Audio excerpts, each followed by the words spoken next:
And just one moment. All right, Tanith, you want to start us off? Sure. Hi, everyone. Welcome to July's Hot Dish. I almost said August. That's clearly where my head is at. So we know how the day is going already.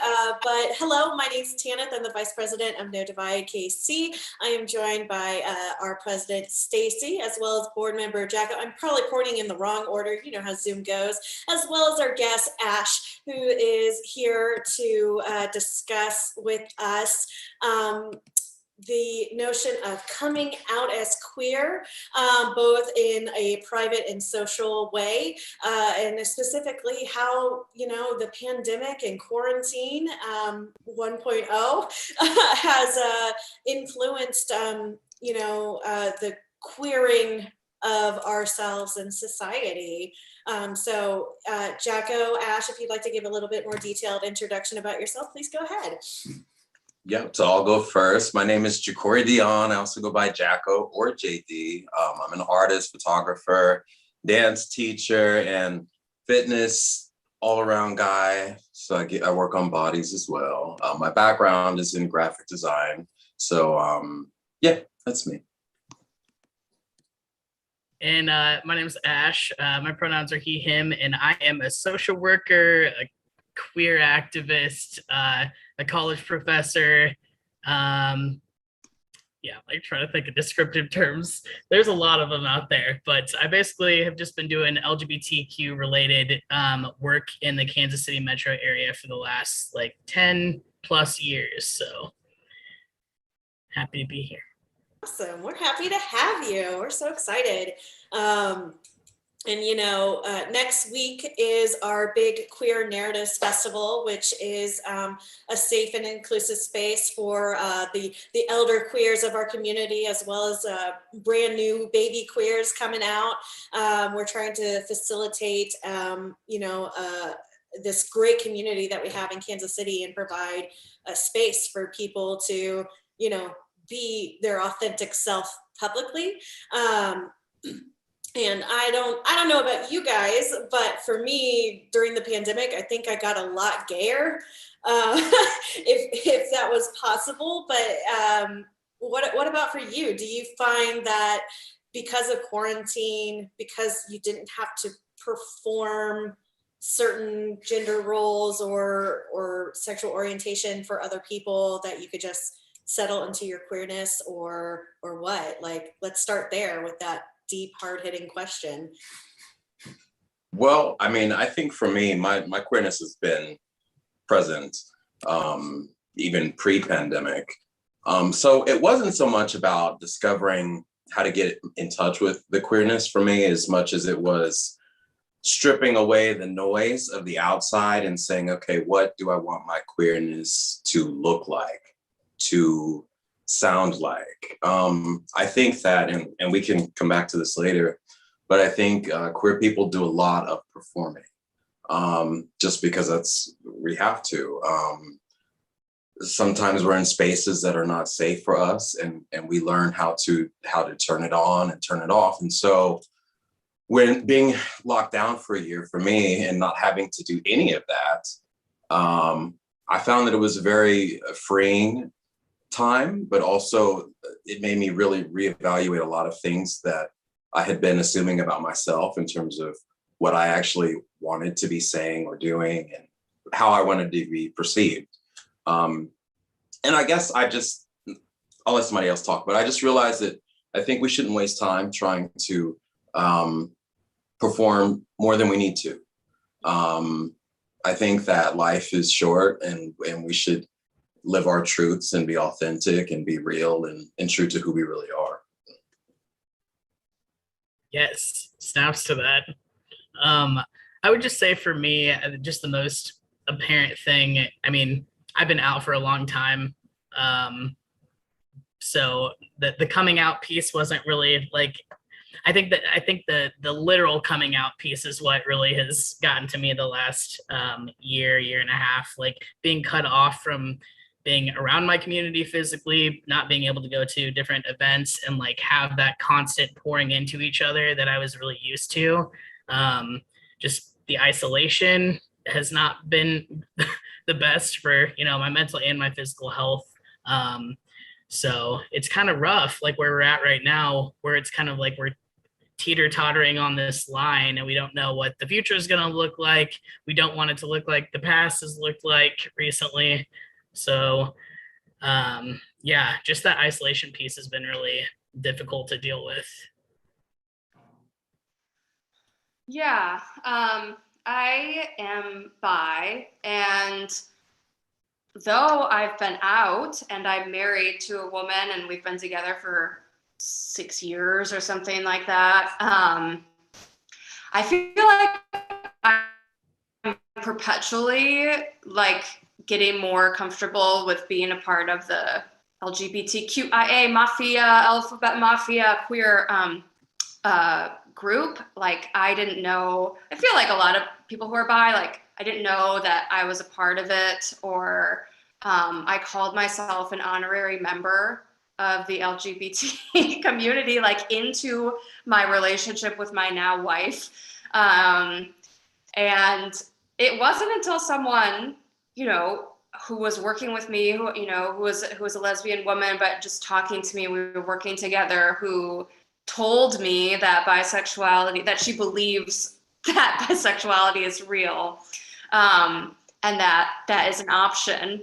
It wasn't until that like literal, like someone, a friend spoke those words to me that I was like, oh, I think I'm bi, you know, and maybe it's not as confusing as I'm making it out, like breaking down my attraction to men and women and what is romantic and sexual and friendships. And I mean, every little nuance of it. And what does that mean for me? Like, and I think that I've tried to becoming more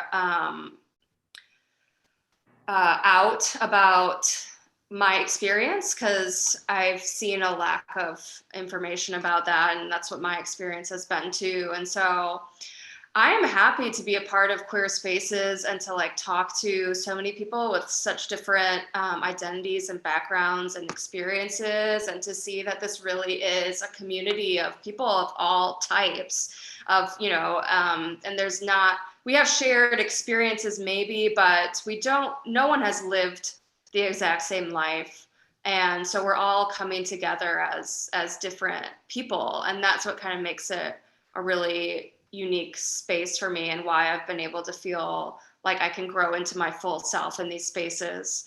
And I'm looking forward to being at spaces, because I've been stuck in with my fiance for a year, and it was a great test.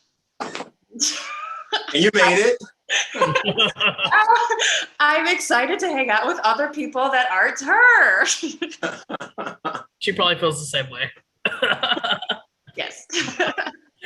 The joys of being in a relationship, I guess, maybe. For me, I guess I'm relatively young in terms of being out. I came out when I was 29, which was about 4 years ago.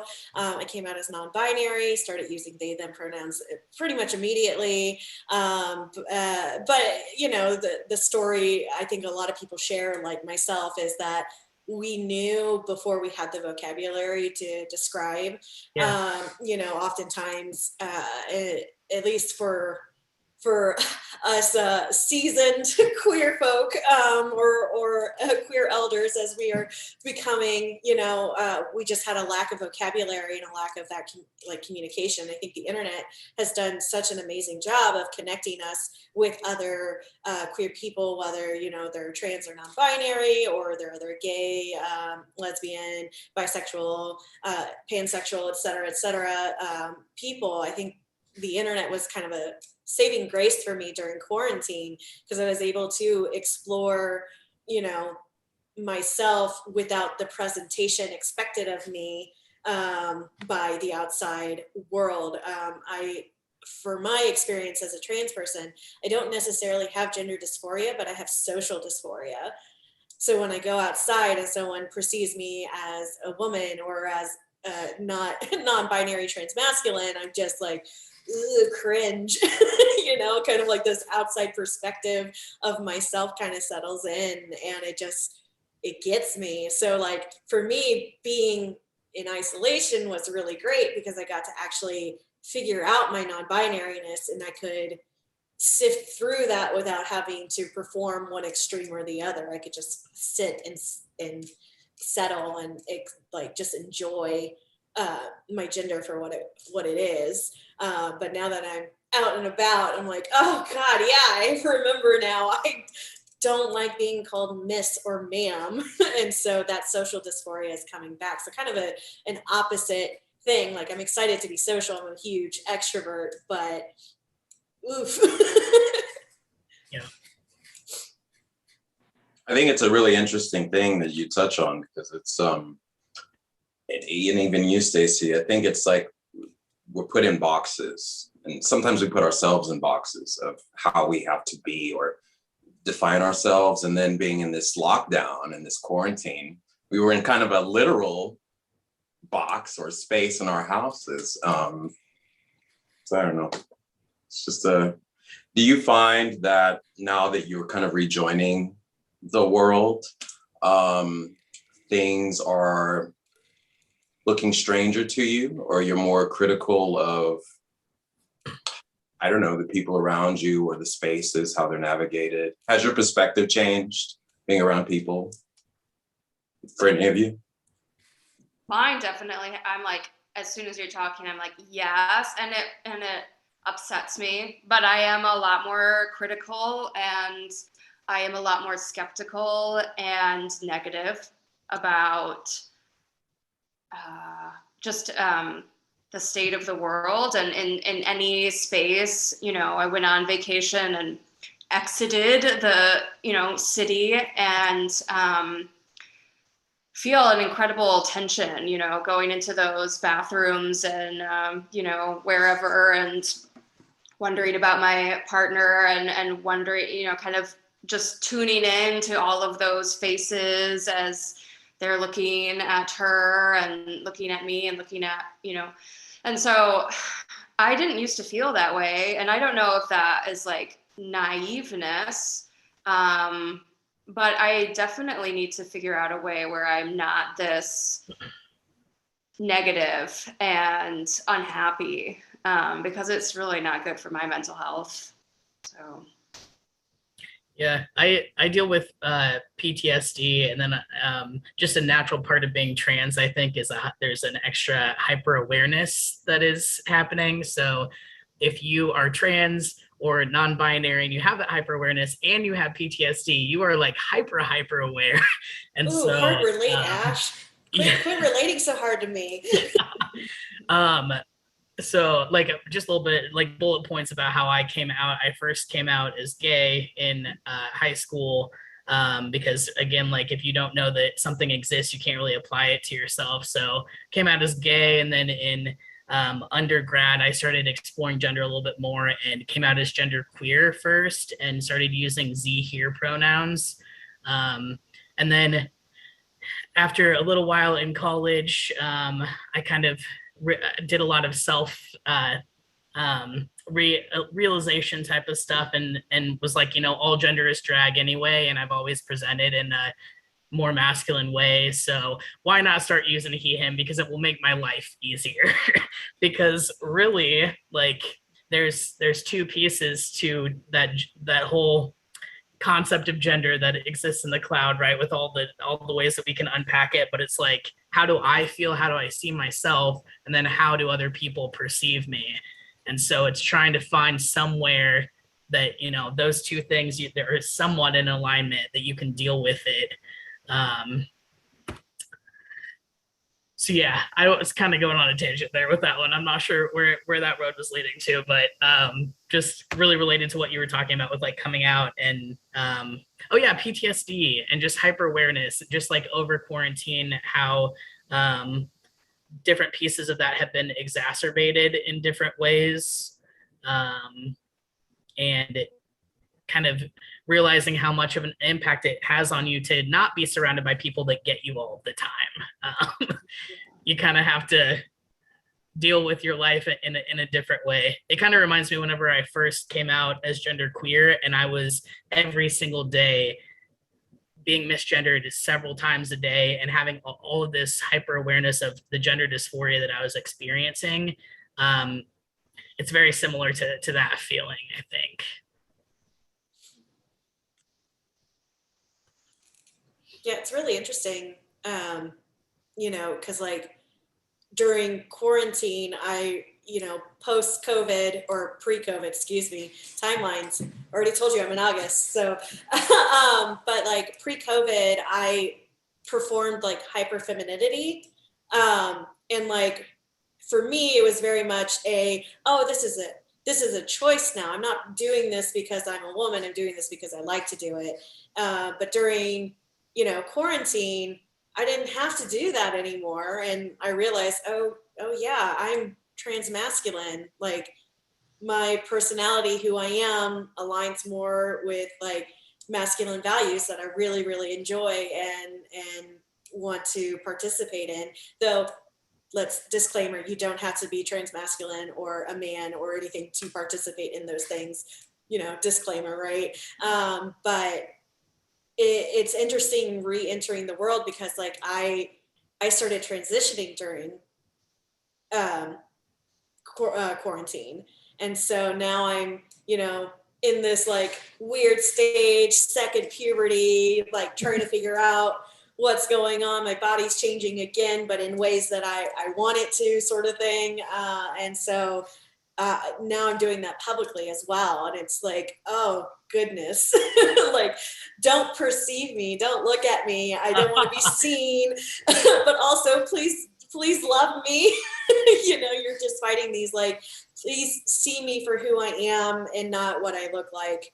That is such an awkward and rough time to be in, where you're just like, because it's so hard the rest of the world is telling you that you have to look or feel a certain way in order to like be where you're supposed to be at. You know what I mean? So for trans people that are transitioning, whatever that looks like for you, like that process is so uncomfortable. It is so difficult to feel good about who you are and where you're at during that, when it's not where you want to be at. But it's like just the journey that you're taking to get there. And I know that not all of it is terrible. Like there are pieces of it that are exciting and fun, but like it is very difficult to navigate, And then dealing with like other people asking like invasive questions about it, like, oh, how does that make you feel? What do you feel today? Like, has your body changed in these ways? Like, yeah. do you have insert invasive question about your genitals here now? And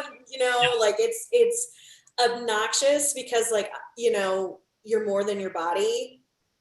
And like, unless we're going to like, unless I'm inviting you into my bed, you don't need to know what's going on in my pants. So like, don't mind me. Just like, ask me in a year or two how I feel, and then you can perceive me then once I get through this like weird moment, So like isolation, quarantine was good in that regard for me, but like I've missed being around other people, talking with other people who've had similar experiences to me or have had different experiences, exploring their queerness. I have a non-binary friend and both of us are just like, yeah, can we make life gayer? How can we do that? What can we do to facilitate this? And of course, we're two bisexual deviants, and we're just like, gay is just so much easier to explain than being questioned. So I'm non-binary, transmasculine, and bisexual, and I'm like, ooh, this is complicated fast. It really doesn't have to be that complicated.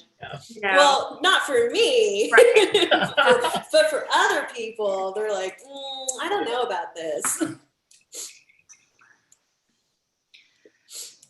But yeah, so have any of you found any spaces in Kansas City that like where you can be your authentic self and you're not performing, we've mentioned this word a few times, performing your gender, which means, putting yourself into the box of what your gender is or isn't, or performing, the stereotypes that come along with sexualities, things like that. Have you found any spaces where you're able to be your authentic self and like socialize in a way that doesn't feel isolating?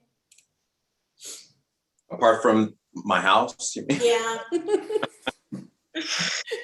I mean, for me, it's tough because I think that, being Black, being male, presenting as kind of butch, automatically I'm kind of put in these boxes, right? And I think I'm a lot more than that.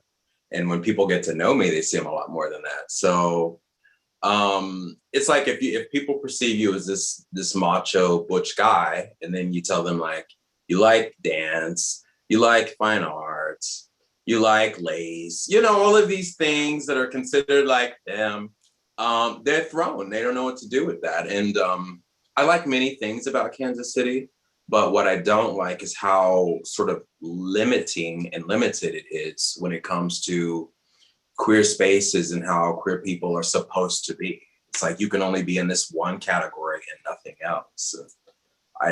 So for me, I haven't found it yet. I definitely think that's a downside of, and something to work on in queer spaces. I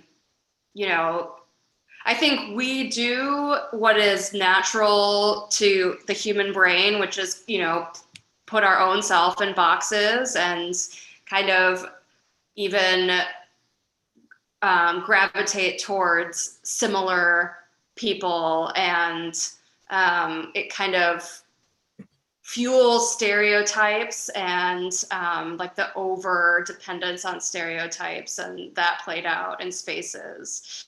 I was going to say that one great space for me has been virtual a lot of the time, but has been training with my dear friend Jacko here, because we have had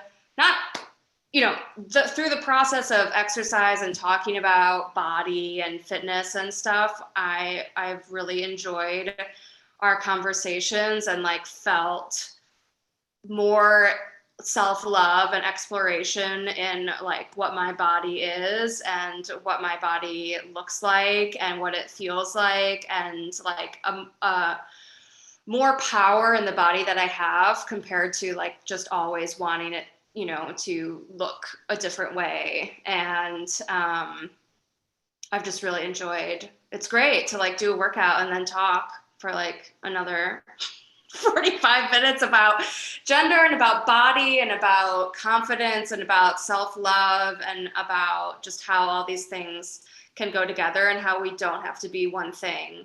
And so that's a shout out. Yeah, thank you. I'm glad you feel that way.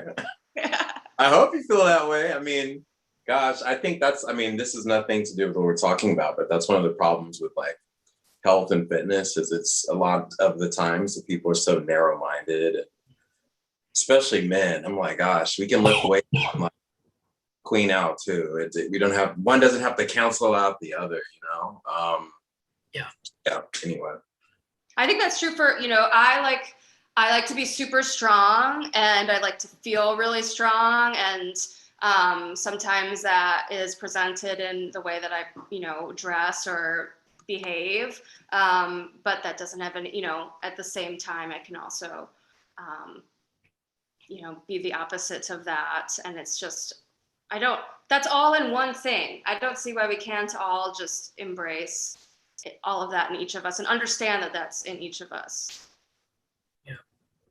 I would say that Woody's has been a really affirming and inclusive place to go to in terms of like just being able to present and act freely. And then I'm very much like a theatrical and musical person. And so a lot of people in those communities are also queer. So it like finding bits and pieces throughout the city of like different events like that are happening, like karaoke, going to karaoke weekly kind of helps me feel grounded and connected to my people. So That's cool. Awesome. Maybe Tana, is it a good time to plug all of the queer space? I was about to say, a really affirming space for me has actually been like No Divide events. We're very queer conscience. I think a lot of our board members are part of the Alphabet Mafia in one form or another. And we're hosting our second annual Queer Narratives Festival, which has the goal of being a safe, affirming space for queer people, both, out and proud, or, quiet and steady, because there is no rule, fast and steady rule of coming out. You don't have to come out if you don't want to. You don't have to come out because society says you have to. You don't have to do anything. You do what's best and right for you in that moment.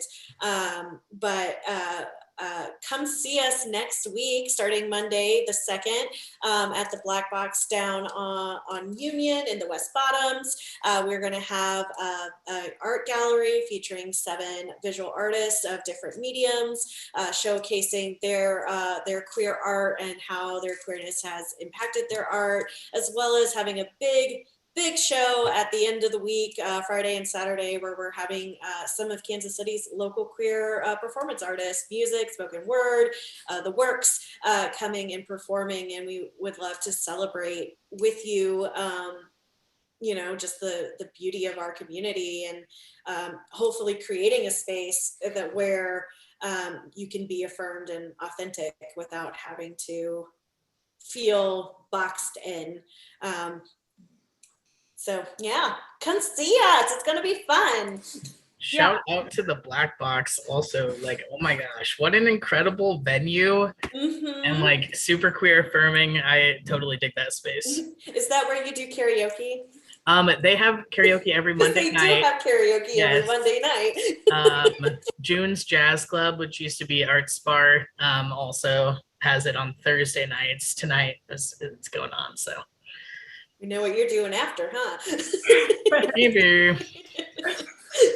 Yeah, and also I was going to say, each year we'd really like to make this festival a mainstay in the Kansas City art scene and the queer scene, and make it as big and badass as possible. And each year we're trying to get better at incorporating more things and hearing from the community. And, there's no end position for, being completely inclusive and welcoming. And so we are constantly trying to grow more in that sense. And we have workshops of all varieties throughout the week.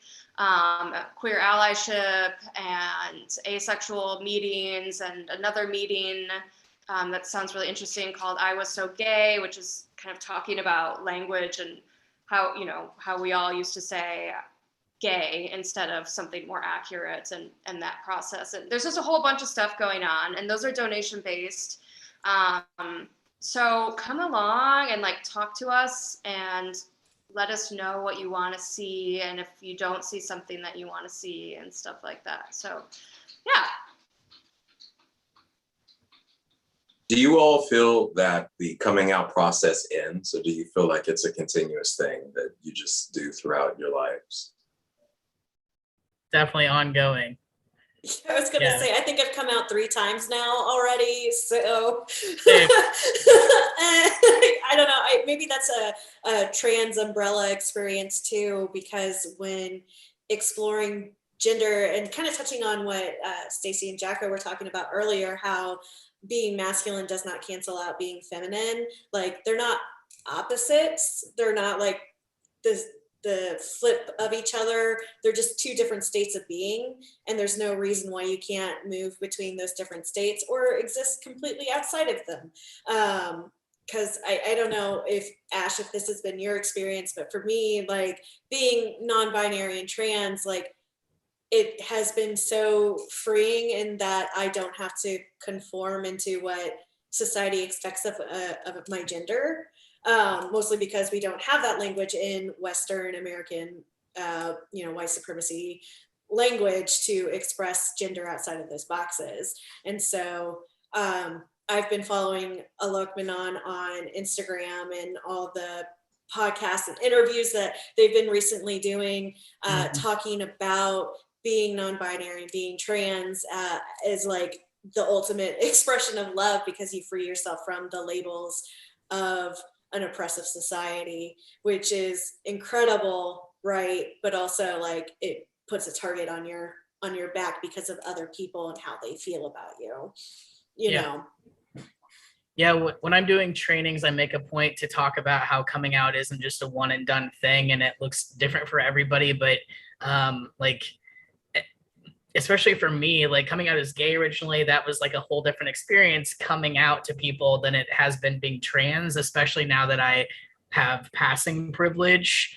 Because before I passed, when people looked at me and thought I looked trans, which what they're saying what that means is I can't place you, or I have some flags going up. I'm not really sure what's going on here.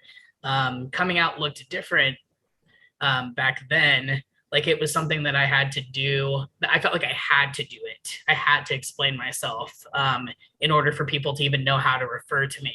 And now, whenever I think about coming out, I still have to think about every day if I'm going to come out to people in different areas of my life. But it's not as pressurized. It's not even a necessity for me to do a lot of the time.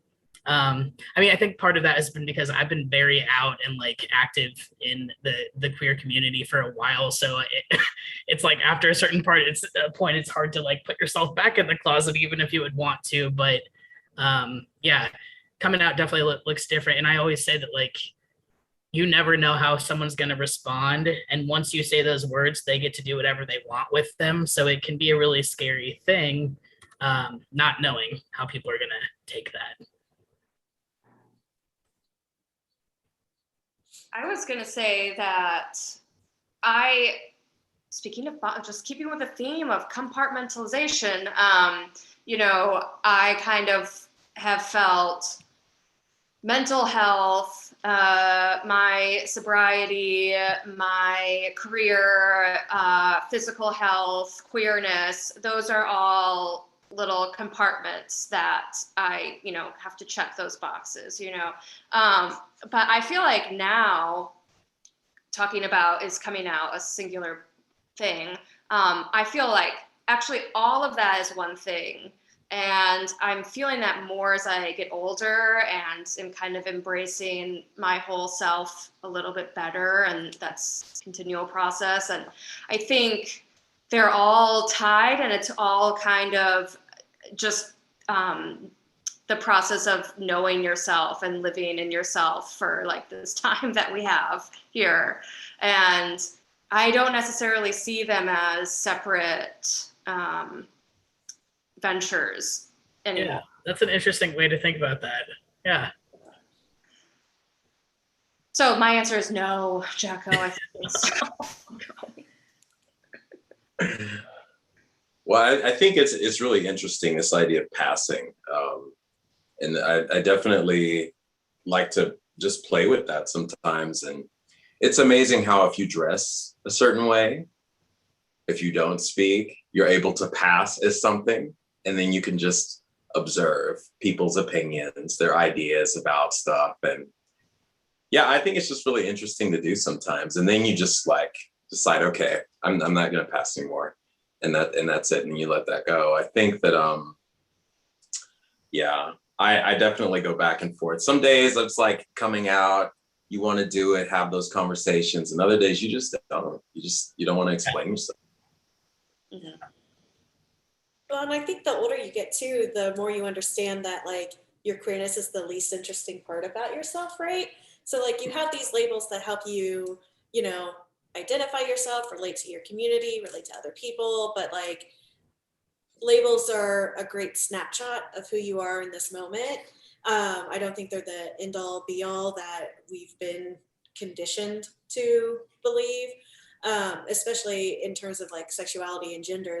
They're so fluid, they can go one way or another, and never mind romantic attraction or aesthetic attraction on top of all of that.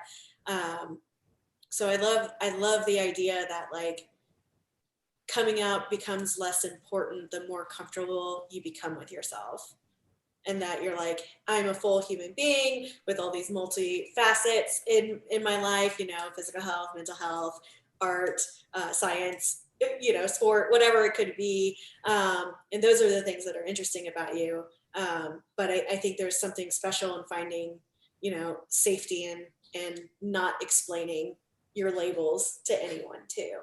Yeah, I think that for me, it's like being queer is still a very huge part of my life and like what I think about on a daily basis. But what has changed for me dramatically over the last 15 years of my life, when I first came out, I grew up Southern Baptist, and so I was still pretty involved in my church when I came out as gay, and so I did lose a lot of people. But what is different for me now is that I would literally take so much time and energy sitting down and having conversations with people, trying to explain myself away, help them understand. And it was people that really were never gonna move towards me, at least not at that point. And so I don't do that anymore. Like, I don't surround myself with people that I even feel like I have to do that with anymore. And I think feeling good and secure in who you are also helps with that. Like, I feel affirmed in my gender now. And so when you know that about yourself and you know that truth is not something that you're going to be questioning in your own brain anymore, it's easier to just be like, I'm not going to waste my time explaining myself away. Like, Well, I think it's important for queer people to also know that like you're gonna have days when you're not as confident and not as feeling as like, I'm here, this is me, bitch, get into it. You're gonna have days Yeah. you don't feel like that, really. And I think that you have to remember, like, that's okay to have those days. None of us are confident in who we are, I don't think, 100% of the time, because we're always growing and evolving. But I think it's so long as you remember the core of who you are as cool, then you're good. So I just think queer people have to keep that in mind. Sometimes our community has this narrative of like, you're either 100%, it's working, you're fierce, da da da da, or you're like not. And like, we go back and forth, you know? At least I do. I mean, I don't feel like every day I'm here, bitch, get into, no. Some days I'm like, I'm not feeling that strong. And that's okay, you know? Tomorrow's a different day. Yeah, I think we were talking about that on like a different episode, but about like, it helps. And though, yes, we all experience that. But if you're not from the outside, it's also helpful to not see people wholly from the moment that you're seeing them in right now. Like everyone is not the full picture in this exact moment that we're having, right here. And it's very difficult to kind of switch that around in your brain because, I meet people and I'm like, they're this way, based on the things that I know about them. But that's just this minute in this long journey. And so I think I'm just defining what empathy is. But if we could all just bump that up a few notches, I think we'd be good. Have you become more empathetic during this pandemic or less? Uh-oh. Let's be real. Come on. I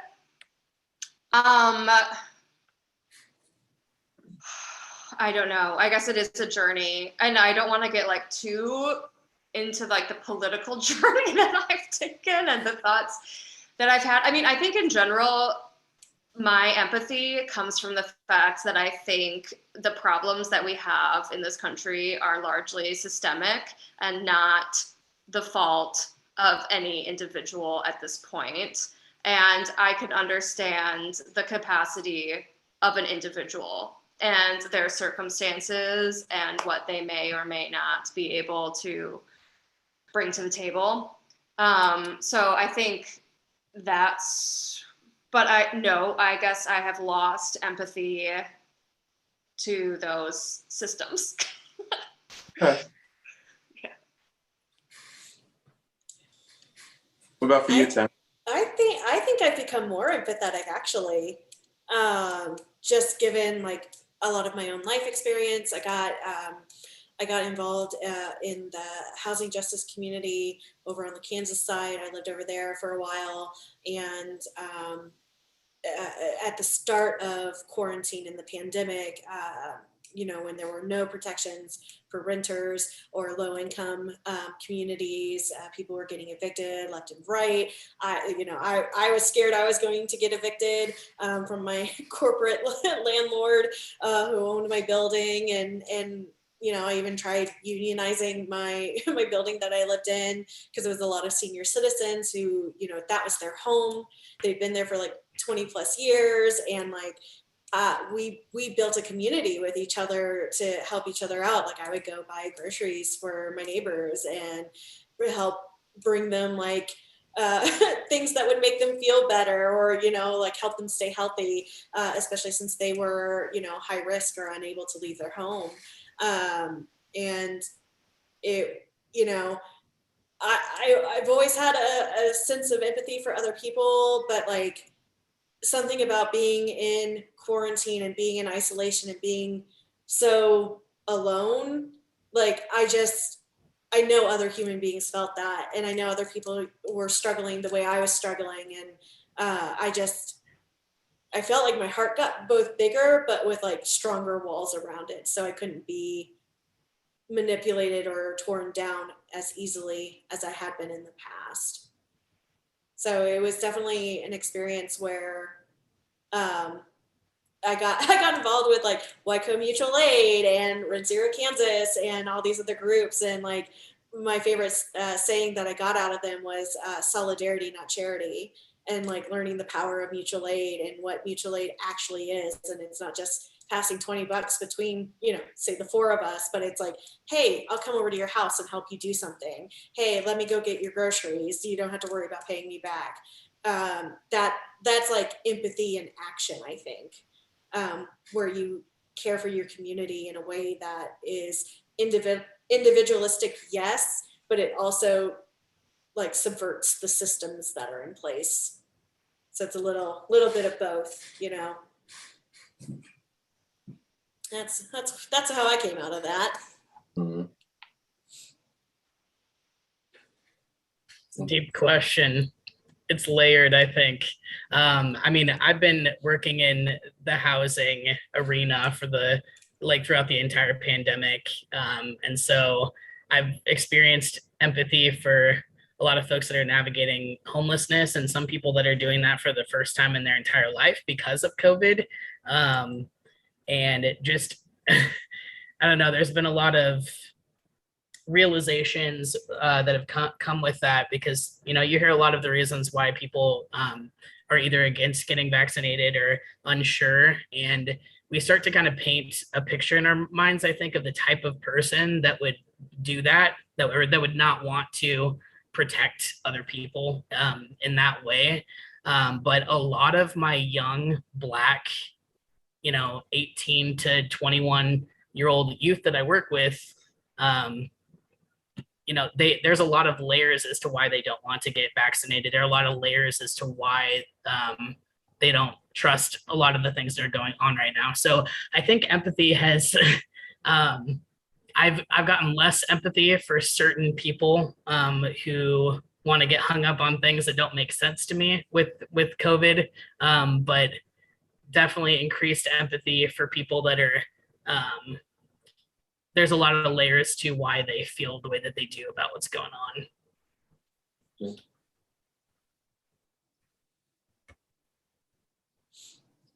Yeah, it's interesting coming out of quarantine, coming back into the world, and was learning how to re-socialize again, after being in extreme isolation or just doing Zoom calls like this. You have to, it's almost like relearning the nuances of human interaction and reading body language and learning how to interpret what that actually means. And we've spoken about you can't take people as the snapshot that you're given, there's more to them, right? Have you found coming back out and socializing with other people, do you find yourself meeting that wall of assumption and combating it? or is it more of a back on our BS, back where we were before all this happened in terms of socializing? I would say that since I have had to transition my college classes to online, to Zoom, the first time that I had to do that, I had to do it in like kind of after the semester had already started, and so it was like out of nowhere trying to switch up the set of that class. But being on Zoom and teaching that way has kind of helped me become a little bit more aware to people's different learning styles and how that plays out, and just the capacity that it takes. I mean, even at my day job, to sit through Zoom meetings all day, and how it's a different type of draining. Your work is probably going to look a little bit different. So just there's a lot of things that I think that are connected to that. I've actually, well, my partner and I go in different directions, but I've actually felt more extroverted than I've ever felt in my life coming out. And normally if you see me, you may think I'm extroverted, but like I spend most of my time alone, like almost all of my time alone. And I've loved that time and I need that time. But coming out, I've actually just been loving seeing people and filling my days more than I have ever usually with like actual contact with other people. And it's been so fun. And I have just loved interacting. And as a performer, like rehearsing with people and being in that space and just working. I love being on teams and I love working with other people and seeing other people like get to their potential or, get to do the thing that they want to do. And I love that. And so it's been kind of wild, like seeing myself in this role. And I don't know if that'll last, but it's been odd. I haven't heard that many people with that side because my partner is like, meanwhile, like, getting prescribed Lexapro and like trying her best to like, just, which I think is a lot of people. For me, it's been very mixed kind of emotions. On the one hand, it's been great to be around people again and to be in spaces and to read the body language, the nonverbal cues in real life. But I think a year and a half of being isolated from people has given me a social anxiety that I didn't have before and an awkwardness that I didn't have prior or pre-COVID. I think it's this thing of being around someone and feeling like, are they a danger to me or to my health? And it's something I'm still working through. Like going to a bar with people surrounding me. Before COVID, I didn't have this like tenseness, and now I do. Even being vaccinated, I still have it. And so I have mixed feelings about it. I'm working through the awkwardness and the anxiety, but at the same time, it's good to be with people again. I have found that I have very little patience for small talk. And that is something that, like during the pandemic, I guess I just had such, it's like you converse with people that you wanted to, because you had to make the point. Like, if I'm going to talk to this person, I'm going to like talk to them on Zoom or whatever, you really had to be intentional. And so coming out of this era a little bit now, I find that when I'm with people in person, I want to have, like, we can start off with something light, but then I need some meat to the conversation. I just can't do the light stuff anymore. And I feel like that like times 1,000 just across the board in my life right now, where I have way more of a limited capacity for bullshit. like it's, like if I see something going on like at work where it's like, it doesn't make sense to me why this policy is in place, and it's like, this shouldn't be a barrier to care or whatever, I have a little bit less patience with it, because I think that we had this huge weight and this cloud over our heads that was like, oh my gosh, like things could be over or they could potentially look drastically different than we have been used to our entire lives. So that changes your brain a little bit in terms of like what you're wanting to put up with, what you're, the status quo changes, I think. No, I'm right there with you, Jacko. Like everything you were saying, I was like, me too, because like I was a huge extrovert before COVID, and then I got COVID, and then I had to go into extreme isolation, especially since I lived by myself, and I now have a social anxiety that I never had before. And I've started dating again, and I find myself being awkward because this is like a form of intimacy that I haven't had in a long time. Plus, like carried over social anxiety from quarantine, and now with the Delta variant that's taking hold of Missouri and beyond, and just the fear of having to go back in, if that makes sense. That is something that I worry about, because I do love having the deep, meaningful conversations in person and together, and where we can get excited and interrupt each other and really get into the heart of whatever topic we're talking about, whether that's what the best Final Fantasy game is, or social issues that are going on. It's 10, by the way. Don't at me. But that's a conversation for another day. Maybe we don't have to be awkward about the awkwardness or afraid of that awkwardness. Yeah. Just throwing that out. I've definitely embraced it. I'm like, hey, I have ADHD and I'm weird. Yes. I might forget your name. I'm sorry. Lean into it. Yeah. But like that's the weird thing, because some people, like, they've gone through this whole pandemic experience like you have, and then you're around them and it's like they haven't changed at all, and they're the same as they were before, and you look at them, you're like, wow, like, how is that possible that your personality or your way of thinking wasn't altered? Or I don't know. It's, for me, it's weird. And then I think, like, it's me. it's not. I'm the problem every time. That's right. My therapist told me one time, because before I get nervous, I get very nervous. And my therapist just started telling me all the time, like, just call out the nervousness. Just call it out. Just tell that if you have the option, just start the show with, hey, everyone, I'm super nervous right now. And just let it be out there.